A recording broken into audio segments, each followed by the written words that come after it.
Today, I'm going to show you how to use ranking polls in Microsoft Teams meetings. This is a fantastic feature when you need participants to rank options in order of preference, like choosing locations, prioritizing tasks, or deciding on team activities.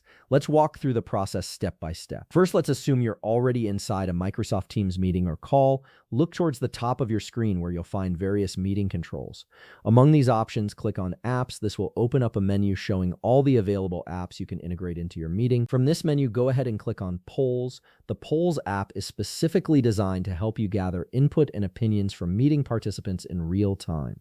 After you click on Polls, you'll need to wait a moment for the poll interface to load. It should appear on the right side of your meeting window. Give it a few seconds to fully load, as this ensures all the features and options are properly accessible before you start creating your poll. Once the poll interface has loaded completely, you'll see an option to create a new poll. Click on New Poll to begin setting up your ranking poll. You'll then be presented with different poll types. For this tutorial, go ahead and click on Ranking. This poll type allows participants to rank multiple options in their preferred order, which is perfect for making group decisions. Now it's time to craft your poll. You'll need to input a question that clearly asks what you want participants to rank. For example, you might type something like, "Where should we drink coffee later?"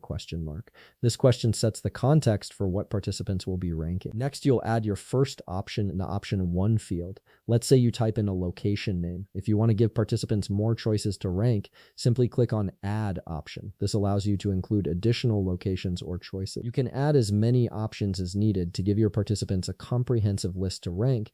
There's also a handy feature you might want to consider. You can enable shuffle options if you'd like the order of your choices to appear randomly for each participant. This helps eliminate any bias that might come from options appearing in a specific sequence. It's entirely optional, but it can make your poll results more balanced. Once you've added all your options and configured your settings, you're ready to share the poll with your meeting participants. Click on Launch Now. This immediately sends the ranking poll to everyone in the meeting, allowing them to start ranking their preferences right away. And that's it. You've successfully created and launched a ranking poll in your Microsoft Teams meeting. Participants can now rank the options, and you'll be able to see the results in real time to help guide your team's decision.